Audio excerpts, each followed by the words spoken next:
Hello, listeners, and welcome back to the Community Exchange podcast, where we talk to friends old and new about their careers and the future of the media industry. I'm Matthew Scott Goldstein, better known as monosodium glutamate. Oh, you had to go there. Better known as MSG. Thank you, Mike. As always, the Community Exchange podcast is brought to you by OpenWeb, the company building a safer, fairer, and more trustworthy internet. Now we have a great conversation with you. Mike, before we get into Sincera, what's going on in the industry and first-party data and everything, I want to talk about how you started your career. Sure. So before we started talking here, I found out you lived in Toronto. Yeah, well, I'm Canadian. You're Canadian. Yeah, went to school in Canada, and after school, I worked at Microsoft for 7 years in Toronto. And which part of Microsoft did you work for? Yeah, it was called, I'm sure the divisions change all the time, the names, but it was essentially like the online services group or Microsoft advertising, like in that function. And what was really cool about that role is, Microsoft is, like most big companies, is a hub and spoke. They have headquarters and then they have these satellites. And what year was this? This is 2007 starting at. And so, they have all these projects and initiatives. And if you were in the headquarters, you have a very narrow swim lane. But if you're out in the satellite, you're like, who wants to lead the launch of our behavioral targeting? It's like, I'll do that. You got to do everything. Who wants to start looking at yield analytics? I'm like, I'll do that. And it ended up being an awesome education because you got such a breadth of experiences. But if you're in Seattle, it would have been totally different. You would have been pigeonholed into someone. Yeah, well, I don't know if I would use that term, but you would be focused on a specific area. Correct me as much as you want. So that was, a fantastic experience because of the horizontal. But you're always in the ad world at Microsoft? Always ads. Yeah, always ads. My whole career has only been in digital advertising. Okay. And then Microsoft, you said, I think for 7 years? 7 years, yeah. And then where'd you end up going? So from Microsoft in Toronto, I went to AppNexus in New York. So I moved to New York. Why'd you move to New York? Not just, honestly, the move to New York was not an attractive part of the deal. I wanted to work at AppNexus, and I was specifically to programmatic media, which is where I really obviously saw the future of the business going. It used to make me very nervous to look at a lot of digital media sellers who were selling, what was big portal inventory like MSN, and they were super successful financially. But I was like, this is all going to be automated. I do love that you use the word portal because it hasn't been used in a decade, but you brought it back. Portals are back. So I would look at these sellers and I'm like, this is all going to be automated. And whilst I was learning a lot around management and these different functions while I was at Microsoft, I wasn't learning a lot about programmatic. I was always the expert, within the company on programmatic. And I'm like, I'm not even an expert on this yet. So I want to go and I want to keep learning. I want to be at the sharp tip of the spear. And, there was no other company than AppNexus. Microsoft had just recently done an investment with them. So there's a little relationship there? Yeah. And so I still, touched on or intersected with that business. And it was an easier decoupling from Microsoft because it's I'm going to one of our biggest partners in our, the biggest partner in programmatic. So you moved to New York, worked for AppNexus. What was your role at AppNexus? I was always in the technical services group. So it was sort of that intersection of implementation and customers. And then, you rub up a lot with product because, it's well, this customer's using it this way. We need that. And when's that coming? And so you ended up having a lot of connection points across the company. And you see the product being used in expected and unexpected ways, which was really, trying to always figure out how to make a customer successful. It was sort of like that Apollo 13 scenario, or is it 11? No, 13, where they're we have 14 hours to get home and we have 5 hours of oxygen on the plane, in the capsule. We have this square filter, these pair of socks, and these pliers, figure out a way to make the air, oxygen filter work. And it was sort of a lot of that kind of thing, which was really fun. And, that has always stayed with me. I enjoy the collision of the technical components and less so the strategic media and that sort of, it's a little bit more agency, components of it. That was just less of my interest. Did you get a lot of time with Brian? I mean, yeah, like I worked with him a fair amount. You know, I definitely had like a few pounds of flesh stripped off my back at different times. I will say, like, I learned a lot about how to make a product, mostly by advocating for all the wrong things whilst at AppNexus. And so I consider a lot of the education at AppNexus like what I would call like vegetable moments. It's like not particularly enjoyable at the time whilst you're going through it, but ultimately like very nutritious for your career or what have you. So I learned a ton from like adversity. It was hard, right? Well, yeah, I mean, like it's not just adversity. Like adversity can come is almost too broad a term. Like, you know, yeah, it's organizational dynamics. It's like how do you make partners successful when the product isn't a perfect fit? How do you keep partners happy when they want changes in the product that you don't have enough time to do?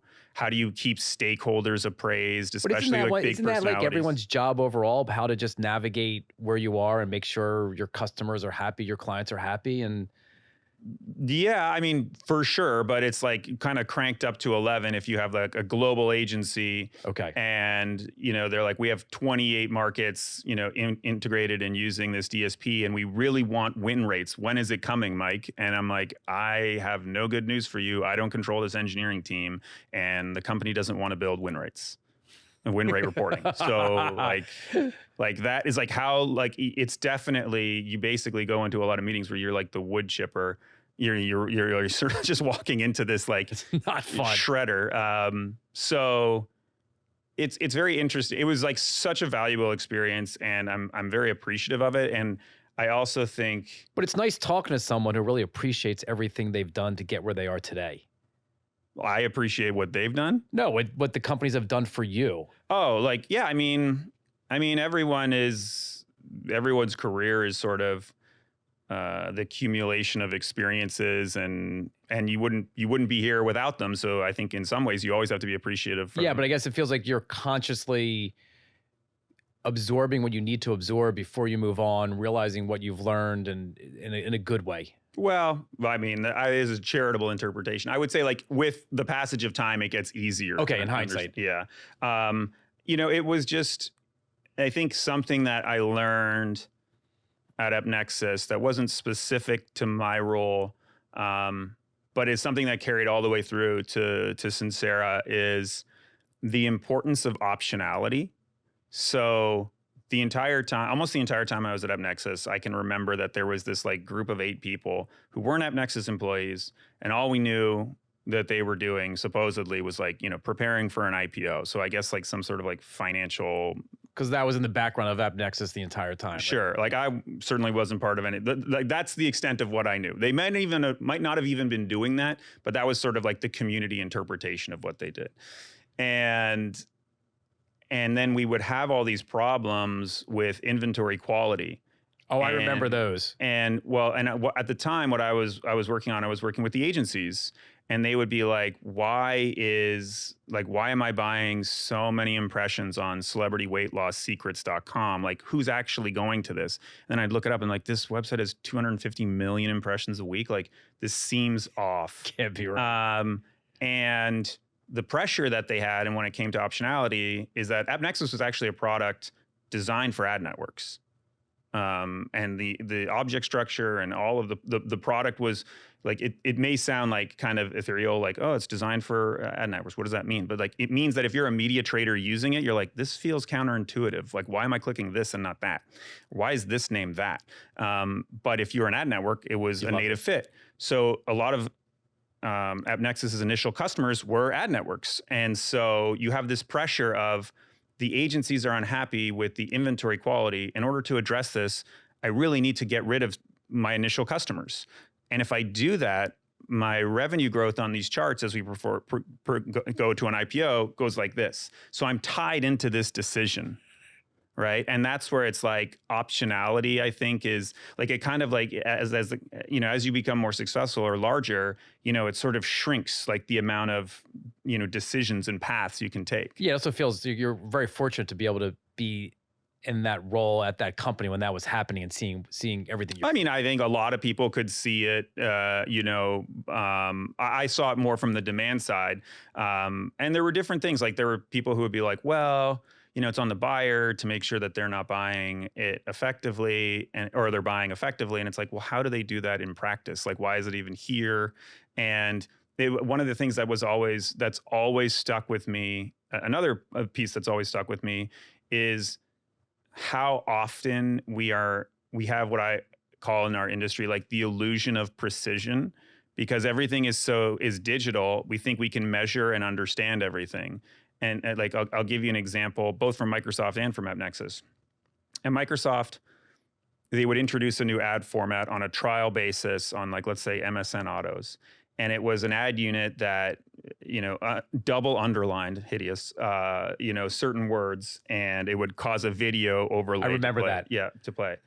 And then they would say, like, well, look at how successful. Like on day 0, we didn't have this product. And then on day 1, we do. And look at how much more revenue we have. And there's no difference in the audience. And we did it for 7 days, and the audience is the same, and we're just making more money. And it's like, that's an apples to oranges measurement, because like you're eroding customer like satisfaction, and that's just going to be like a slow leaking change.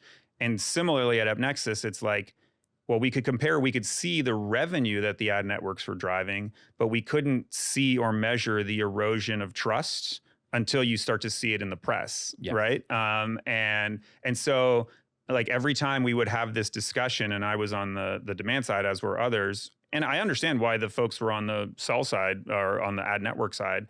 That was the part that they were working on. We would always lose, because if you turn on, and that's actually been an ongoing issue in our industry. It's like, okay, I turn off the revenue, but what do I get for it? So like there isn't enough incentive to do the right thing, and there's a lot of incentives to do the suboptimal. And I see a lot of Sincera breadcrumbs, as we'll get to that later on. Okay, so after AppNexus, you went to. So after AppNexus, I went to Criteo for a couple of years, and I worked with Meredith Goldman, and I was sort of in the product team, and then kind of became like more of a general partnerships team. But what I was really focused on the entire time was managing the Google partnership, the Google integration. And so again, like very technical and commercial components, and it was super fascinating because. We would come in, the Criteo has some phenomenal analysts, and they're super quantitative, and they would catch these things that, would be happening. And then we'd have to sort of like go back to Google and be like, well, what's this mean? And why is this happening? And so on and so forth, or Rubicon or whoever. And, just sort of being at the very sharp point of the stick on features like first look. And they're like, actually, we think it's really good for you guys. And it's like, well, we don't know when it's being applied, and it just means you're not doing any price reduction. So I learned a lot about like auction dynamics, trickery / like fuckery. And so what I was saying earlier, like all this Google, like the most recent Google antitrust monopoly case, whatever you want to call it, the ad tech one, has been super fascinating for me, because it's like a cold case file. It's like I could never figure out or prove, because we didn't have enough data, like how first look was screwing us. And now you see what really happened 7-8 years ago. Yeah. And there's other things too, like, and when we get to, at Index, this was just when I was starting. Index had a pretty close partnership with Facebook. And then I was never working on it. So I just stopped hearing about it. And I was like, oh, that's interesting. Like, I guess, whatever happened there. And then I moved on because there's something else that was urgent. And then you sort of fast forward again, and it's like cold case files. It's like, oh, there's this Jedi program, this insider deal that Facebook did with Google to pull Facebook out of header bidding. And it's like, oh, and like, and the other part just it. gets colored in. You're like, that's why that happened. So both Criteo and Index have like elements of that, where it's like, oh, you see inside the Kremlin now with some of these things that are coming out, and then after Criteo, you went to Index. Was it like going back home, since it's a Canadian company with Andrew Casale up there at all? Well, it's funny because like so many people thought I moved back, and it was just serendipitous that I'm Canadian, and felt like it's meant to be. Yeah, I mean, I had a phenomenal time at Index, and I learned a ton. I think probably Index and AppNexus, I learned the most at. And Index was such a fascinating company because they were constantly reinventing themselves. Like it was, an ad network, then an SSP, then a header wrapper type of solution. And yeah, like it was a very exciting point to work there. There were some like super challenging problems to address. Like what? So the one that comes to mind, like that's maybe obvious to some publishers. They're like, Drew Bradstock, who was running product at the time, was like, hey, I want you to come and like manage reporting. Drew was up in Canada, right? And then he went to Google afterwards? Yeah, he's still there. He's still in Canada, as far as I know. And they're like, I want you to manage reporting. I'm like, cool. Yeah, I've worked with reporting stuff. Be careful what you ask for. But like, if there's like managing reporting and then there's coming into like a 5-alarm fire. And like the easiest way to sort of describe it was, the data cluster, it took 27 hours to process all the data in one day. So it's not you were good. Constantly, it's not good. Every day that passed, like you were getting a bigger and bigger backlog of like things. So then there would be wild situations where it's like, well, we chose not to process this table for a few days. So there's like 3 days missing in this data set. And you're like, what? But those are like the hard decisions you have to do. And it was very interesting from like a lessons learned, because people, like the commercial team, understandably, were like, oh, we finally have a product person who's going to work on reporting and data. Yes, they're like the white knight, the Gandalf at the top of the hill who's going to like rescue us. And the answer to them is like, and what they mean by that is like, we're going to get what we need. Right. And it's like, yeah, you're going to get what you need, but it's going to be even longer because like we're only starting the path to recovery now. We have to build our way out of it. And so we built things like a structured approach to generating log files, which before was like pure custom query work and took like 7 weeks to get one. And it's like, we can't have our engineers working on individual customer requests. They need to build a product. And it just feels like reporting should have been such a basic process that was done, then you're coming in and trying to fix everything. Well, I mean, I wouldn't say like reporting wasn't there. Like they had, reporting is a wide spectrum. So like you could have tables that just have like aggregations. It's like, here's how many impressions and revenue you see. So like, yeah, they had that. But then it's like, well, I'm L'Oreal and I want a log file for every impression we bought. And I want these columns in it.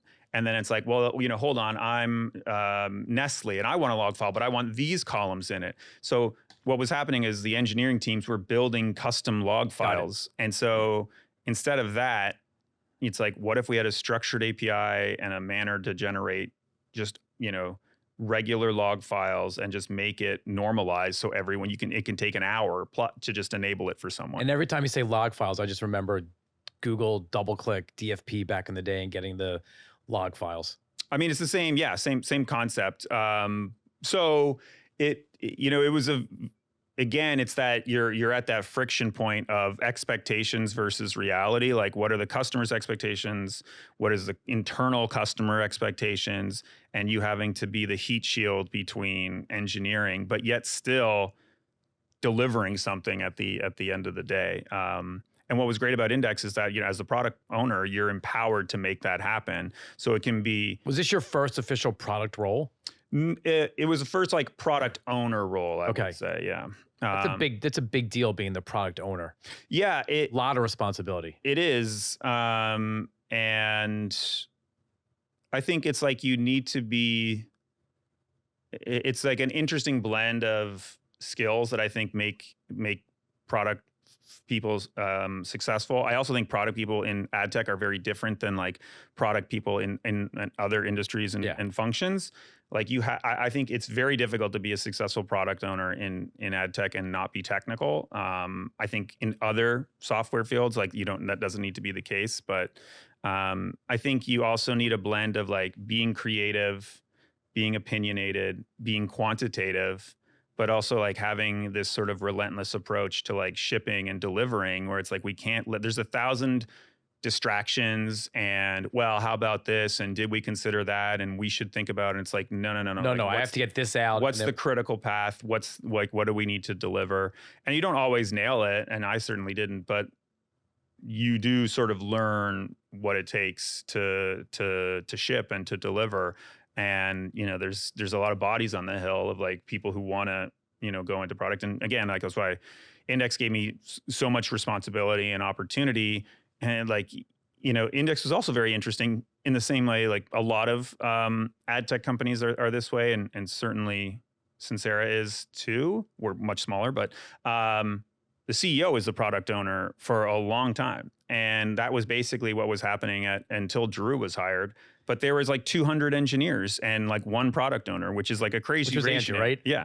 Right, but I believe that companies run by product people are the best run companies in today's ecosystem.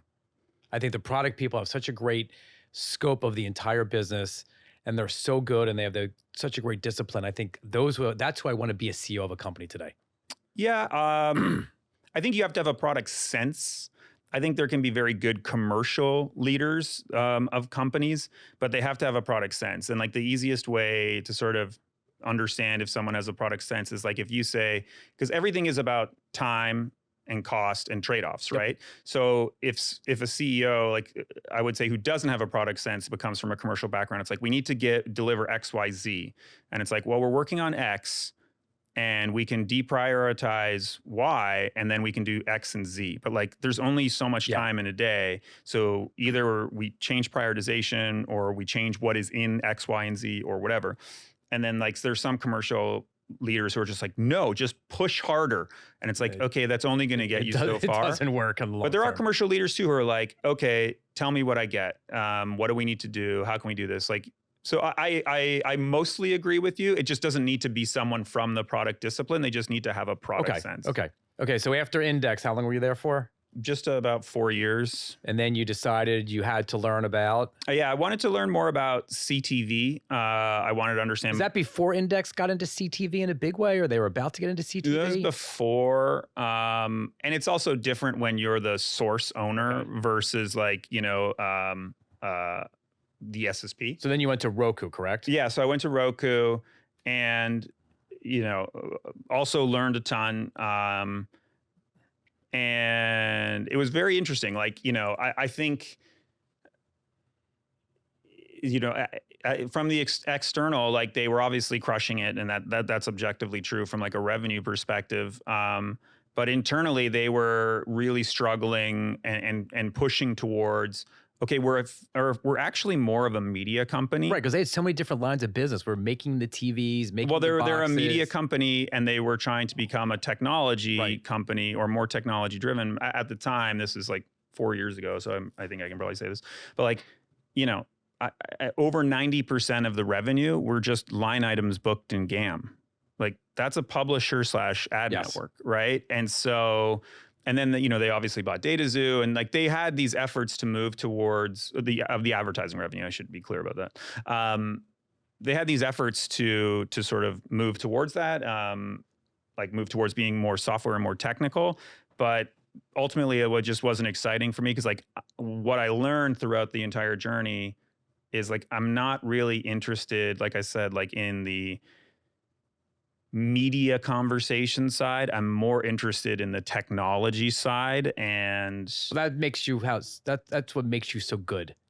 Well, good at some things, I guess, and bad at others. But no, I think mostly good.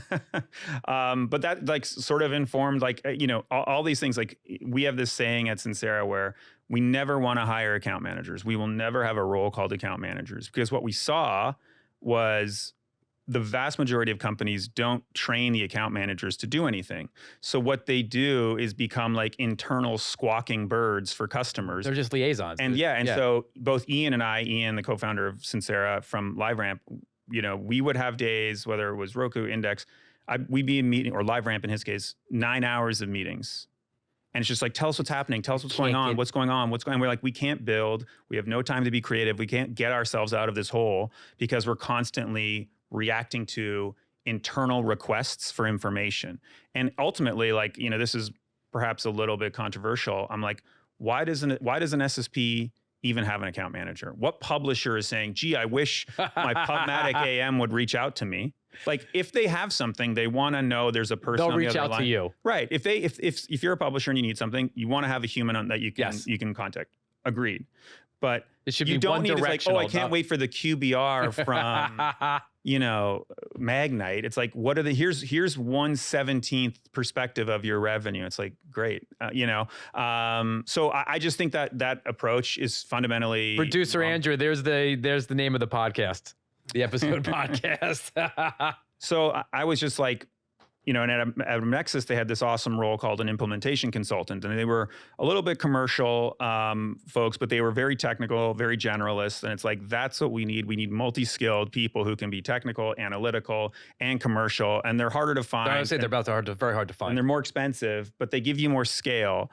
And it ultimately ends up in this, you don't have 200, 300, 500 account managers who are constantly like, what's our strategy? What's going on? Hey, I need this. Can you answer my question? Just parroting back. Yeah, exactly. And then you introduce something like Slack to the workplace. And I remember it would be so stressful. I'll never forget this. This was a senior person in an account managing function who is slacking me and being like, do we have this particular in-app field in OpenRTB in our bid requests? And I'm like, I'm on a plane.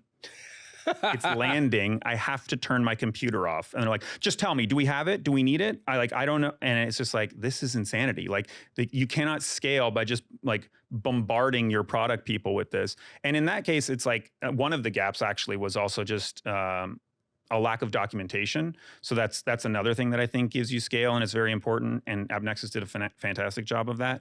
But that whole approach of like, do you really need all of these account managers? Like, I think do you really need all these account managers? And if you don't have all these account managers, do you need to take so much margin? Does that give you more flexibility? Can you return more value to the ecosystem? Okay, so you're jumping forward, but before we jump forward, when you were at Roku, it was during COVID, correct? Yep. And you were living where? So somewhat in New York, but we spent a lot of time in different places. My wife and her best friend and their family, we rented a house in Charleston, and we spent we spent an extended time down there. The Wi-Fi was shitty, but other than that, it was really nice. But that's more the house versus Charleston. And that was great because I could play tennis every morning. It's COVID safe. You play pickleball or just tennis? No, just tennis. Okay. So it's not something you ask a tennis player. Oh, I'm in trouble now.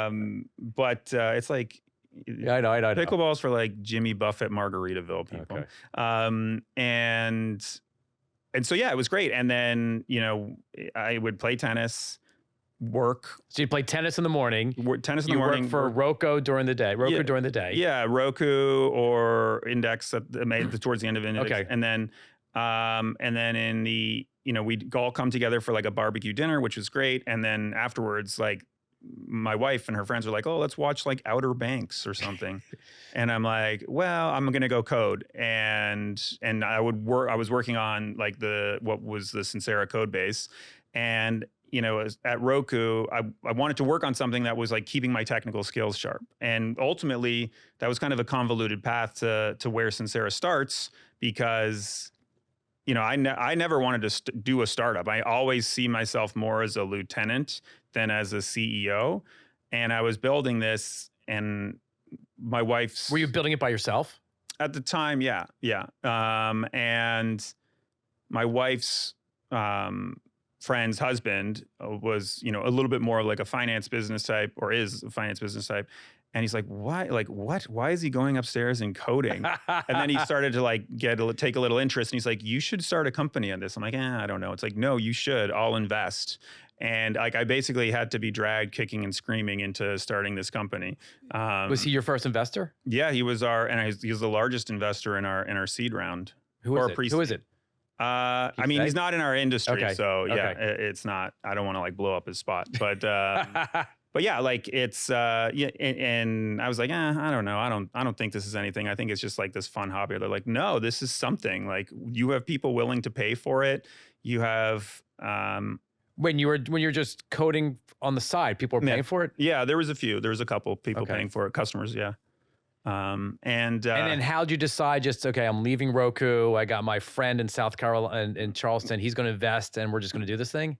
Yeah, exactly. And the story of Sincera like involves a ton of people basically making us even get to the size and success we are now. So he was in for it, but then there were a ton of like angel investors that were super, super valuable, both in terms of like the advice they would give, and just like the belief they had in us. And then lastly, when like And you said us is you and Ian. Okay. And so Ian left LiveRamp at some point. He had left LiveRamp and he was sort of thinking about what was next. He was evaluating different things. And he is the same as me, where it's like we liked the technical side. And we were actually both in the same boat because it's like him and his wife were expecting their first kid. We were expecting our first kid. And it seems kind of crazy, honestly, to be in your mid to late 30s and be like, yeah, let's do a startup now when you have a kid on the way and take your income to zero. Like, I'm sure the spouses are very happy about that. I mean, to their credit, they were very supportive. Like, I think they were very supportive because they had seen the years of just like misery, that like 9 hours of meetings back to back, of especially during COVID, like screaming at a laptop screen or like a display. It's just like, God, this is so grim for them. Like, I want them to do something creative and fun. And our thinking was like, we'll take a year and a half, 2 years, and like we'll time box it. And if we don't get anywhere, then we'll go work at Facebook or something. Who knows? Like, we'll get another job, basically. But it's like, why not take a flyer and try it now? But I think like going back to like having folks like Ari Paparo invest and give advice, Dave Yaffe, who sold to Arbor, Dave Himrod, who spring served to Magnite. There was a bunch of folks that were great at giving advice, but also it was encouraging because they're like, I don't even know what you guys are talking about when you're saying your build is. I can't understand. I don't follow what you're saying. But I trust you. But I think you two are smart enough to like figure something out here. So that was, it's a nice vote of confidence. Yeah, exactly. It was a vote of confidence. Like, well, maybe we will figure something out here. And then the third thing is like when you talk to customers and other folks, like digital advertising, ad tech is an industry, in my view, that's like heavily driven by momentum chasing.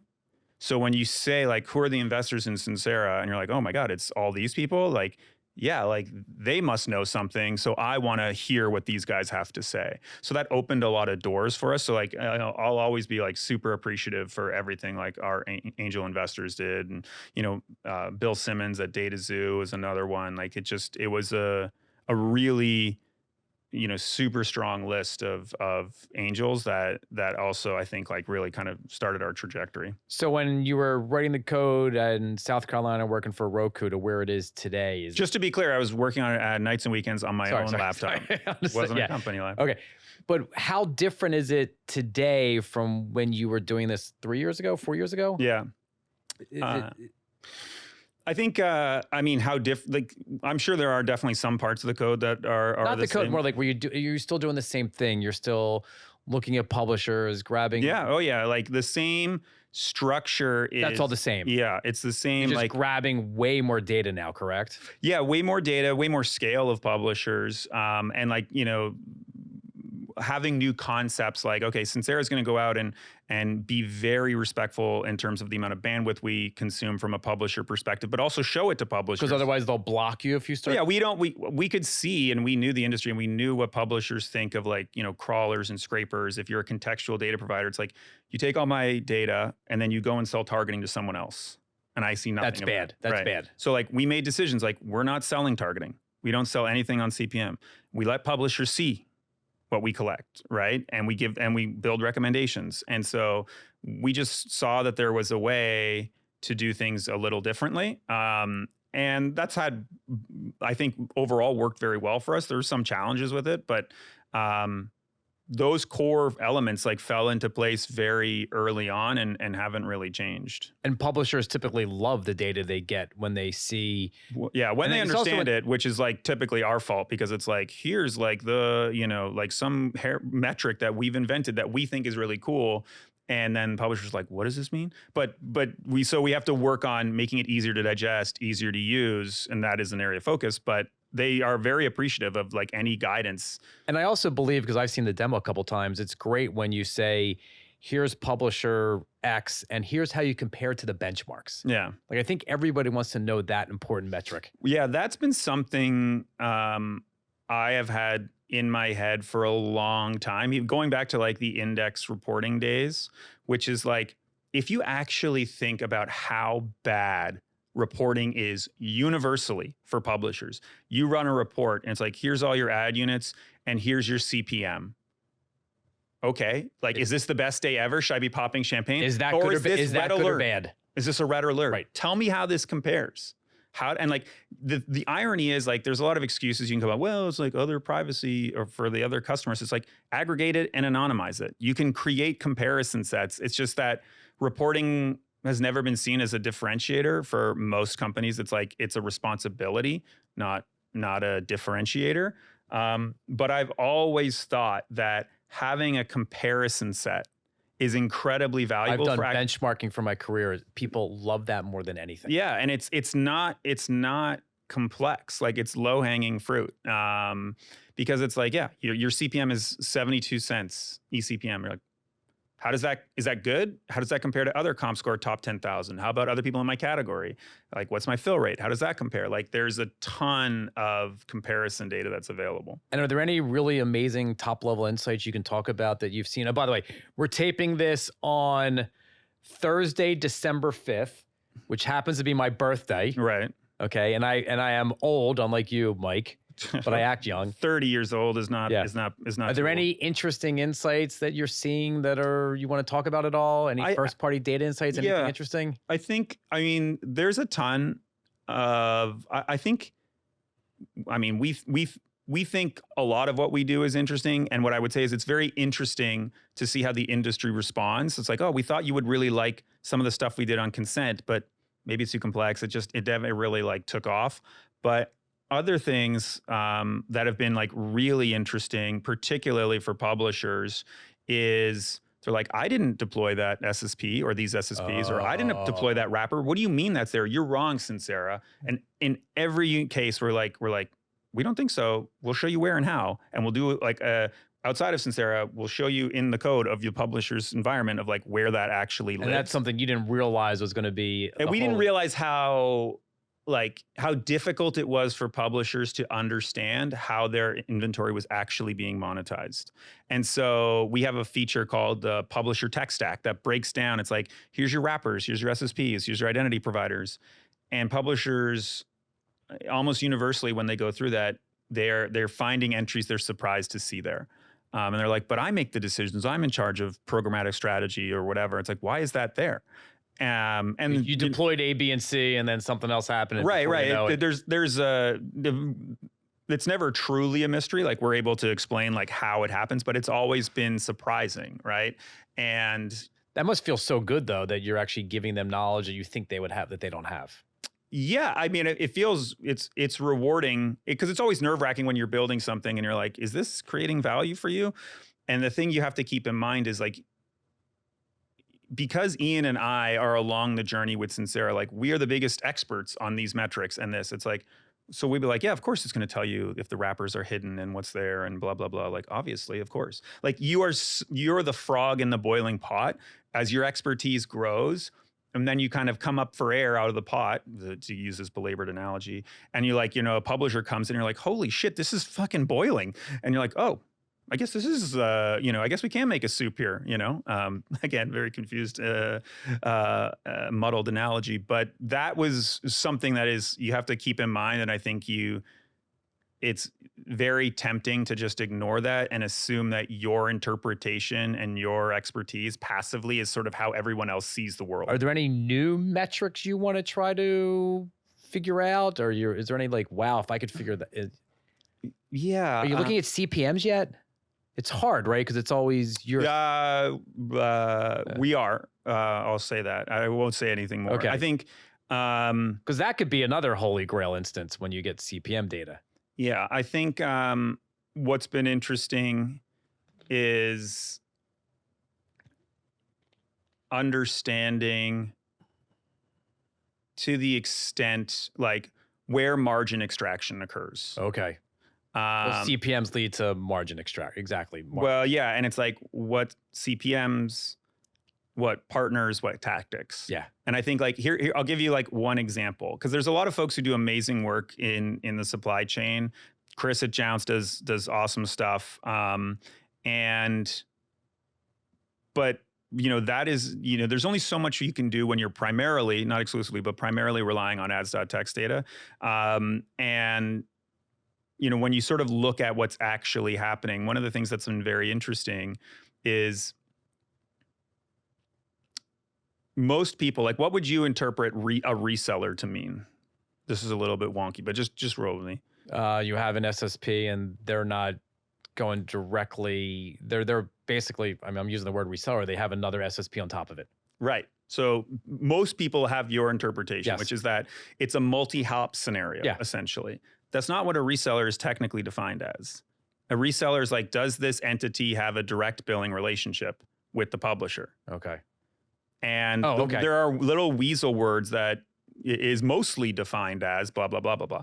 And so it's like, it's up to the like it is a self-declared piece of data. And you tell me, publishers really well. How many times are they doing like a forensic audit of like, they have a new partner and they say, add these 4 lines, add these 10 lines. Probably rarely. If ever. Like, how can they? Like, they don't have the tools to do it. Like, I don't begrudge them for that. So what ends up happening is, when you think about... So the 4 lines of code they're adding really end up being thousands of lines somewhere else that are expanding. Well, so if you interpret that as a text definition to say, well, like I have 60 different lines. If I'm like, let's say Magnite, I'm just to pick on one company for a second. If I have 60 lines in their ads.txt file for a given publisher, and they're all, half of them or 3/4 of them are direct, and let's say a handful are reseller. It's like, well, the definition is I, Magnite, have a direct billing relationship with the publisher, right, with like CNN or whoever. Right. And so like, why can't they all be sort of effectively direct? Because just because I'm getting bids from another SSP doesn't mean I don't have a direct billing relationship with you. It's like, whatever the implementation is for the seller ID, that's just like an implementation detail, but I have a direct billing relationship with you. So, okay, well then this can just change to direct. And then like you also hear about Google pushing to have all Google OB lines being labeled as direct, even though that is classically a multi-hop system, right? Because it's going through an SSP to Google. And so I think that's an example of how now you have multi-hops being presented as direct, right? So there are multiple margin bytes coming out of that transaction. And that doesn't even begin to get into the fact of like, well, how much is the margin byte? How does it vary? So in some ways, you feel like you're uncovering this underbelly of the publisher ad tech world that's out there that we sort of all knew was out there, but now you're actually giving the specifics of what's going on. Yeah. So I think that's the journey we're on. I think everyone intrinsically had a sense this was happening, but no one can prove it. Right. So here's my big question. What does the future, what would be the best future for publishers with everything you're seeing? Like if you play it out, like I'm trying to get like what would be ideal scenario for a publisher utopia that's not this reseller of resellers of an octopus underneath everywhere. Yeah. I would say the ideal utopia is control over their programmatic strategy. Publishers have control and insights. So if I flip, aren't the account managers giving them insights? That was a joke. Yeah, I figured, but they're not set up to. But it's like control and insights. So like right now, it's the equivalent, and I've used this analogy for a number of years, but it's like a publisher is flying like an F-16, scorching across the landscape every day. The canopy is painted jet black. So they can't see anything. And they're like, someone on the radio is like, oh, if you turn the booster up to, 7 knots, we'll do even better and get to the target even faster. They're like, okay, do. It's like, okay, is that better? I don't know. I can't see out the window. So how do I know? And they're like, people just keep telling me different things to do. And I'm flipping toggles in the cockpit. And it's like, some of these actually make me lower and go slower. And I'm going to crash into the side of a mountain. But I don't know, right? So like, that's the thing. That's a through line through all this Sincera and publisher data, right? It's like, I don't know how a given transaction for a given user is being monetized outside of the check that's cut to me. And I'm not saying that they need to know like precision level, full 100% insight.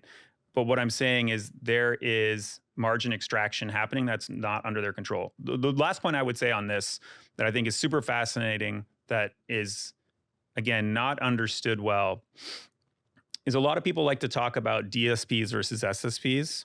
And it's like, oh, who's going to win? It's this chess game. And, and it's sort of like, it's kind of like Netflix versus HBO in like 2014, 2015. And the reality is, from, let's say 2019, the last 5 years, how many net new DSPs has there been? I've already had this conversation with you. Right. So the answer is negative. It's zero. We've lost DSPs. There's basically like 10-ish DSPs, 12 DSPs that are going to show up in your reporting, and 2 of them will be about 90% of the revenue, right? If you're a publisher. And yet, if you look at SSPs or bidder adapters in pre-bid, if you look at those who have more than 2,000 or more installs on publishers, there is over 190. You take someone like AdaptMX. I think like in 2019, they had under 4,000 deploys or something like that, maybe even less. And you look now, and they have 40,000 plus deploys. So how is it if publishers are suffering? By the way, let's also look at something like the amount of journalists employed at newspapers. Well, that was my next question. Journalists employed in newspapers has declined almost 90% from 2000 to now. The number of journalists employed in newspapers has gone down by about 90%. The New York Times, I think, employs 5% of all journalists in the United States. It's a good stat. And so publishers aren't winning. DSPs don't seem to be winning. And I'm not saying all SSPs are exactly the same. I think a lot of SSPs are very ethical, and I know they're ethical because I can see the data and like perform really well. But like what I would say is that point in I'm not going to say a company type, but I'm going to say that position in the supply chain has been growing. Empirically, that's the case. And I assume it's growing because that's where the dollars and the margin is, right? Yeah. I mean, I would struggle to understand how they would grow otherwise. So let me add one more question, and then we're gonna finish this. What does a publisher of the future look like? Right, holistically, not just the monetization. Holistic, because you brought up journalism. I'm fascinated by that. What is the publisher like? Are there essential publishers? Are there premium? Like, what do they look like? You're scraping. How many publishers are you scraping? Well, we don't scrape. Sorry. What's the correct word? It's a synthetic user. Synthetic. You're synthetically using, or whatever the. Anyway, you don't give up your J job for marketing at Sincera. I am not. So, what does a publisher of the future look like? I mean, I wouldn't be as bold as to like sort of. No, you got pretty good insight into this. But what I think is. What I think is insanely important, and I think you're seeing this now, is the importance of mixed media. And defined as like, oh, we've got podcasts, we've got newsletters, we've got video, because text alone, which is newspapers, journalists, like that's where their base is. I don't know if you have to go as far as like New York Times and games and recipes, but like that is a good, sort of comparable piece. Is like there are certain things that are easily reproducible and like lack uniqueness, and text-based assets are one of them. But the thing is, real amazing investigative journalism is overwhelmingly text-based. Well, you need the text-based as the seed to build everything else on top of it. Right. So I think another analogy is newspapers in the past disproportionately generate a lot of revenue from classifieds. It's all gone. What's the new classifieds? Is it games? Is it recipes? Is it videos? Is it podcasts? Like, I don't know. I think it's a bunch of these things. I don't think it's one thing that replaces it. But I think a lot of publishers need to be really focused on, like this heterogeneous mix of media that they provide. And that doesn't necessarily mean, oh, we need an app or something to that effect. But I think it is like, that's one thing I would say is, and the second thing I would say is I think you need disproportionate talent. So it's like, I think there's a little bit on the journalism side. Yeah. I think there's a little bit more of like a winner take all, like people will sign up for Substacks to hear a certain person's voice, right? I think like, what Vox is doing is very interesting on the podcast side. Like they pay Kara Swisher and Scott Galloway, I'm sure, a fortune. But, how do those podcasts monetize? Right. And now you can do it, there's also precision involved. Like you can overpay, like I think some of the Spotify stuff. But I think like having, like, there is this thing where like in the old journalism, like, oh, this is the AP Newswire. And it's like 70% of our paper is wire stories. And then 30% is like really great local journalism. And of that, one of those journalists is phenomenal. So it's like, you need to find who are those voices, who are those people like who draw an audience and invest in those. Like I love, like, this is a controversial opinion, but like just as a passive reader, not in my job or anything, like I can tell you like, oh, there's like Maggie Haberman at the New York Times. There is, I forget his last name, Mike, who did a ton of work on Uber, like at the New York Times. I don't know who that person is for the Daily Mail. And I think the Daily Mail does awesome stories about, I think the Daily Mail breaks stories about like the P. Diddy thing, trial, Epstein stuff, all this interesting stuff. But I'm like, who's that person there? Okay. Right. I know Rich pretty well. I'll give him the feedback. Right. Well, but I think the Daily Mail is a successful publisher in this area, and they do multiple. Like they do the first part. Like I think they have multiple format. They have video stuff. But like I think the other piece is like balancing that act of having, I wouldn't say marquee, but like authors and individuals. It's also a fine line. The more marquee you get, the more. Well, then they can demand more. Like exactly. Like that's why I used like the Spotify counter example, because you could have it where Joe Rogan costs you a fortune and you actually lose money by having this marquee person on, right? So there is what I will also say, the last point, I swear, is one of the reasons Ian and I started a company that's a software company is like, we are not good business people. So like software is like, well, we can code it once and we can use it in all these places.